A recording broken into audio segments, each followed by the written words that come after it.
Ok, antes de comenzar con lo que sería el recorrido del plexo braquial, entonces tenemos la definición que el plexo braquial es una red nerviosa que envía señales desde la médula espinal hasta el hombro, el brazo y la mano. Sí, las lesiones del precio pueden ser producidas ya que estos nervios se estiran o se pueden contraer o en los casos más graves se desgarran. Esto va a desprender de la médula espinal, ¿sí? Cuando hablamos de lo que sería el recorrido, como tal, tenemos que este plexo nace a través de la columna cervical, específicamente de la C5, ¿sí? Pasa por el cuello y de allí hacia los miembros superiores, ¿sí? Pasa entre el músculo, pasa o decruza como lo vemos aquí en la imagen, que pasa dentro del músculo escaleno anterior y medio, ¿sí? Cubierta en este caso por el músculo esternocleidomastoideo y que a su vez lo decruza lo que sería el músculo hioideo. No, el músculo homoideos. Esto sí tiene como el triángulo occipital del cuello, ¿sí? Se entiende como estos músculos que agrupan lo que sería el triángulo occipital del cuello. Ok, cuando hablamos de lo que serían las arterias que pasan en este plexo, encontramos que son dos, la subclavia y la subclavia y la axilar, ¿sí? En cuanto a la subclavia, ella entra en el triángulo cervical posterior del cuello y se relaciona con el plexo en lo que sería en el borde lateral del músculo escaleno anterior, ¿sí? Cuando hablamos de la arteria axilar, tenemos que el músculo pectoral menor se usa como referencia para dividir lo que sería la arteria axilar en tres segmentos, ¿sí? Que comienza cuando la arteria subclavia atraviesa la primera costilla y se extiende hasta en el borde inferior del músculo pectoral mayor, donde en este caso se convierte en la arteria braquial. Ok, para comenzar vemos acá que tenemos una imagen que nos muestra de lo que serían las ramas anteriores braquiales, ¿sí? Encontramos desde la C5, C6, C7, C8, D1 o T1, que sería torácica, ¿sí? Esto básicamente lo que hace son que los ramos vertebrales de los nervios cervicales, tanto de C5, C6, C7, C8 y torácico D1, van a distribuirse en troncos primarios del plexo braquial, ¿sí? Esto lo podemos encontrar como tres. Encontramos el tronco superior, el tronco medio y el tronco inferior, ¿sí? El tronco superior es originado por el nervio C5 y C6. El tronco medio es originado únicamente por el C7 y el tronco inferior viene por la C8 y D1 o T1, ¿sí? Estos troncos a su vez lo que hacen es que van a cruzar por debajo de la clavícula y van a dar lugar a los cordones, ¿sí? O también, como se dice, troncos secundarios, que también son tres, pero estos van a estar nombrados según su posición en la arteria axilar, que se puede denominar cordón. En este caso encontramos el cordón lateral, cordón posterior y cordón medial, ¿sí? Estos serían los tres que podemos encontrar acá. En cuanto a estos cordones, se dividen en dos ramas que se obtienen 5 nervios terminales periféricos.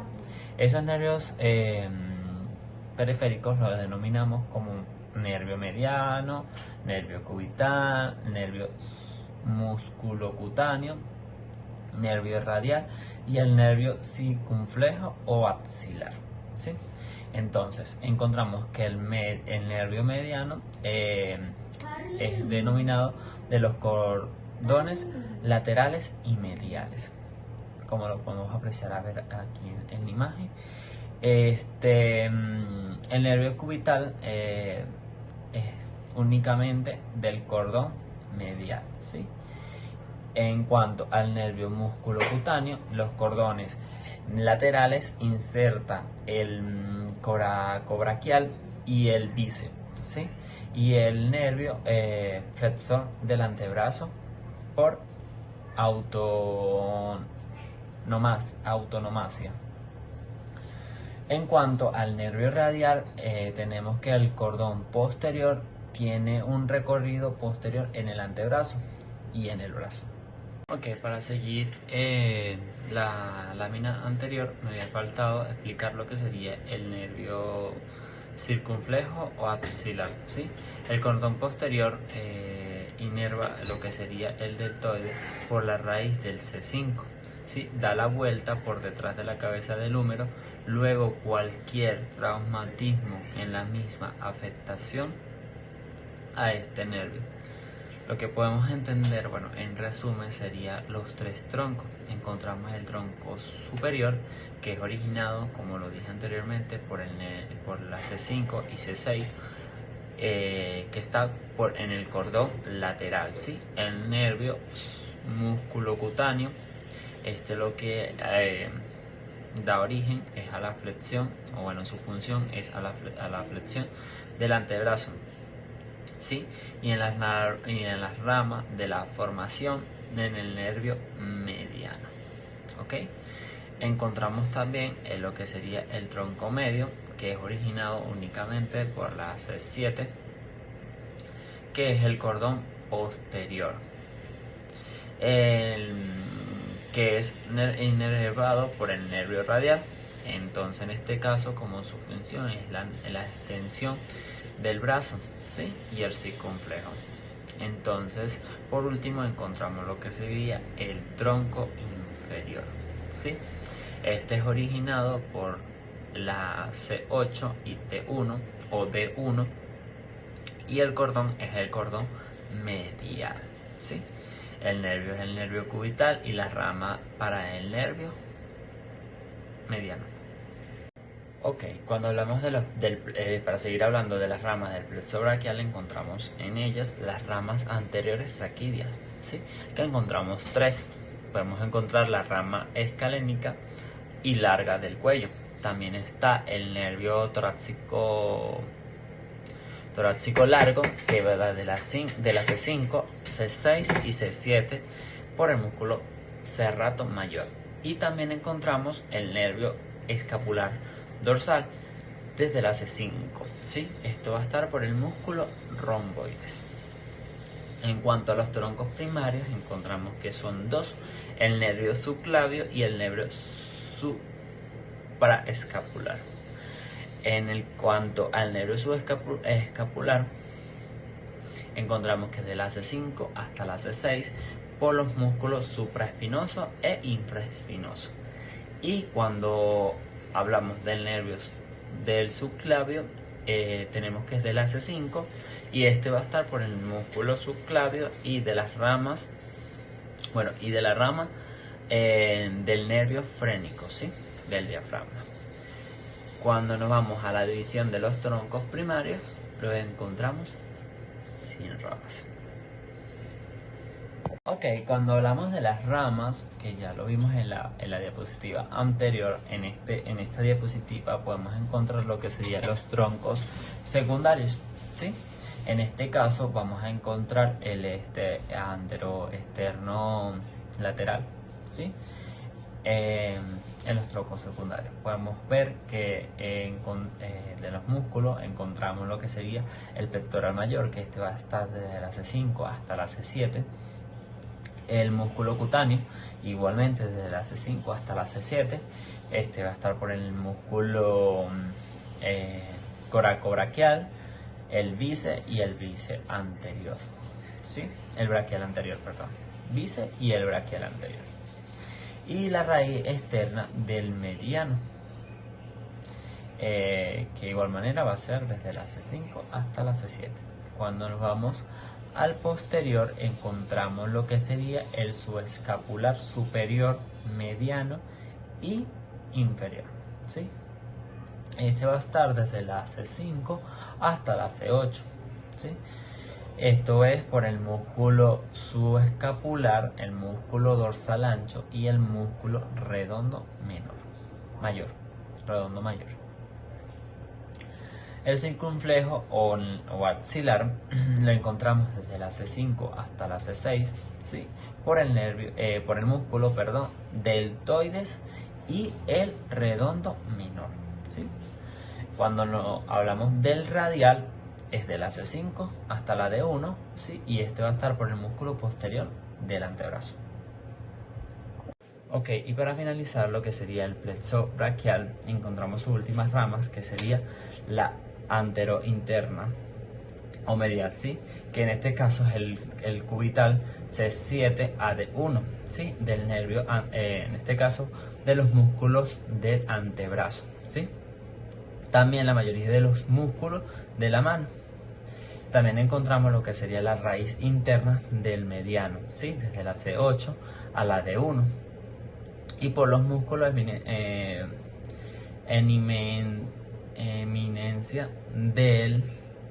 eminencia ternal y la mayoría de los músculos del antebrazo anterior.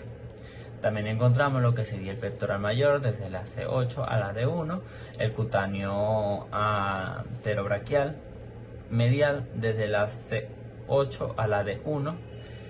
En este caso también encontramos lo que sería la piel de la cara anterior y medial del antebrazo, ¿sí? Y por último el cutáneo braquial medial de la D1, la piel también la piel de la parte del anterior, lateral y posterior del brazo, ¿sí? Cuando hablamos de los signos y síntomas de la lesión del plexo braquial, puede variar según la medida de la gravedad, ¿sí? Y la ubicación de la lesión.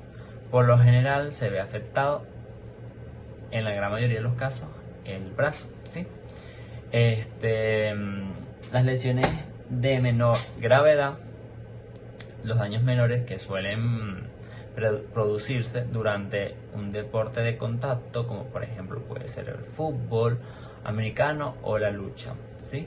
Cuando los nervios del plexo braquial se estiran y se comprimen, estos daños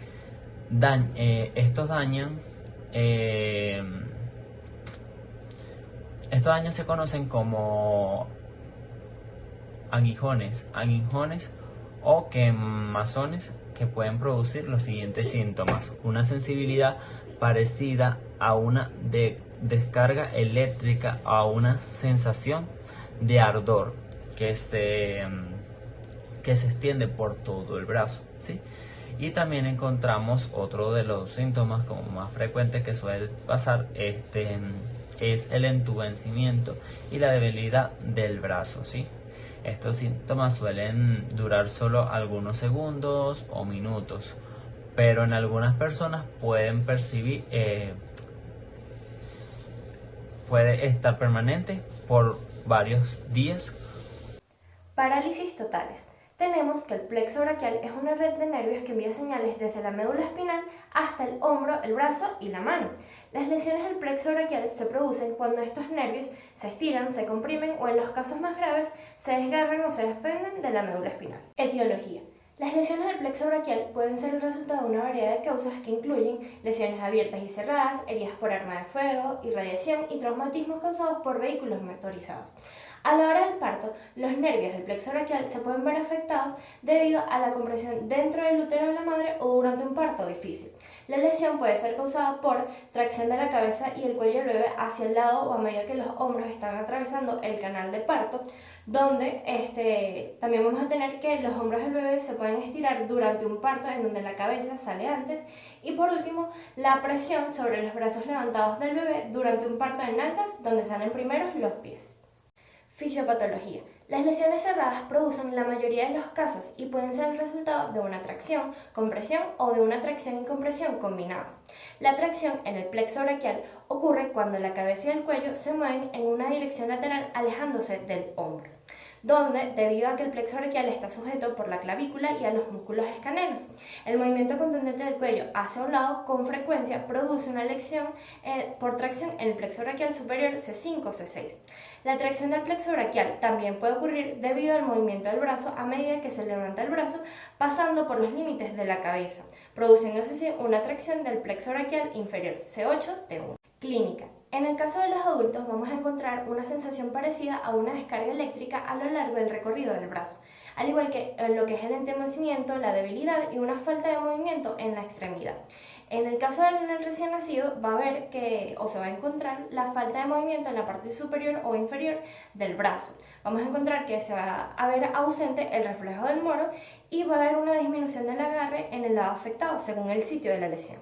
Diagnóstico médico. Vamos a tener en primer lugar lo que es la radiografía, donde una radiografía del hombro y parte del cuello puede indicarle al proveedor médico si existe alguna fractura o alguna otra lesión asociada. Vamos a tener en segundo lugar lo que son los estudios de la conducción nerviosa, los cuales miden la velocidad de la conducción del nervio cuando una pequeña corriente atraviesa por él. Por otro lado, tenemos lo que son las imágenes de resonancia magnética, las cuales a menudo muestran el alcance del daño ocasionado de la lesión en el plexo braquial. Y por último, una electromiografía, donde la prueba evalúa la actividad eléctrica de los músculos cuando se contraen y luego estando en reposo.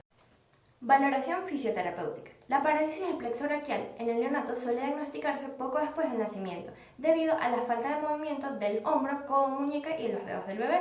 Sin embargo, existen casos donde la parálisis flácida del miembro superior no es tan evidente posparto, lo que implica la necesidad de realizar una exploración sistemática. En el examen físico se puede observar que la extremidad superior presenta parálisis flácida, hipotonía y una actitud colgante, a diferencia de la hipertonía y flexión fisiológica que presenta el miembro no afecto.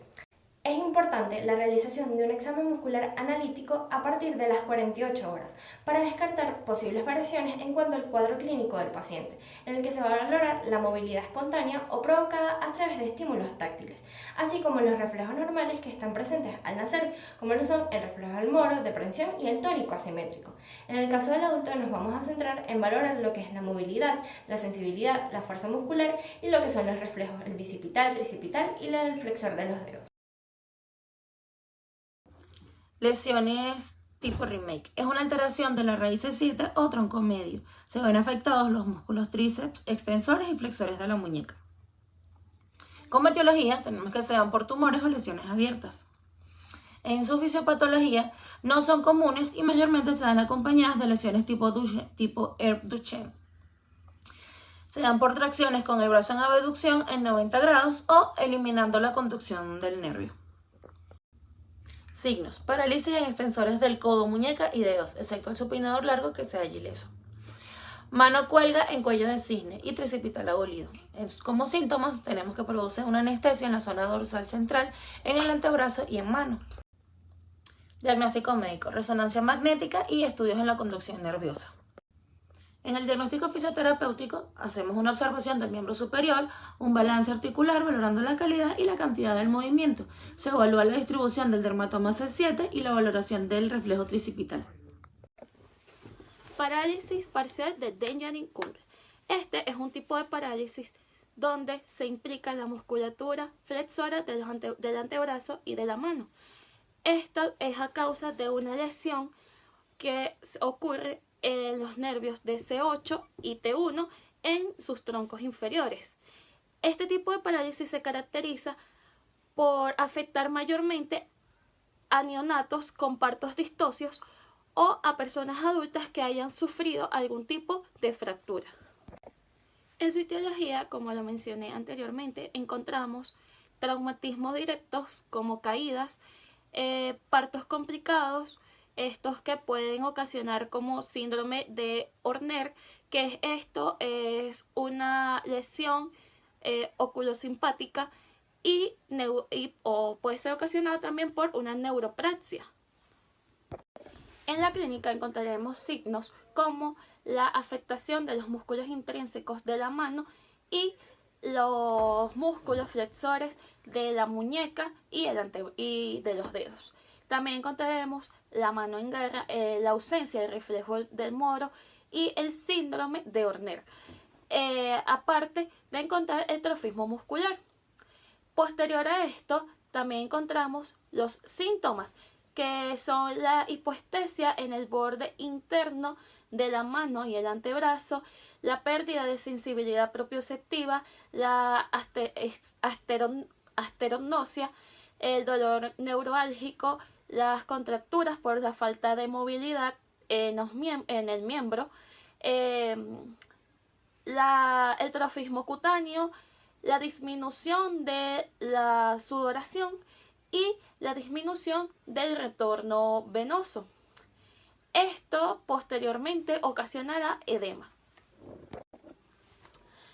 En la fisiopatología encontraremos que la neuropraxia va a ejercer una presión sobre el nervio, lo que va a dificultar la conducción nerviosa. Posterior a esto se podrá ocurrir una neuropraxia, ya que habrá continuidad en la vaina de mielina y en el axón, pero habrá algún tipo de alteración en las fibras, lo que provocará que la conducción nerviosa no sea adecuada.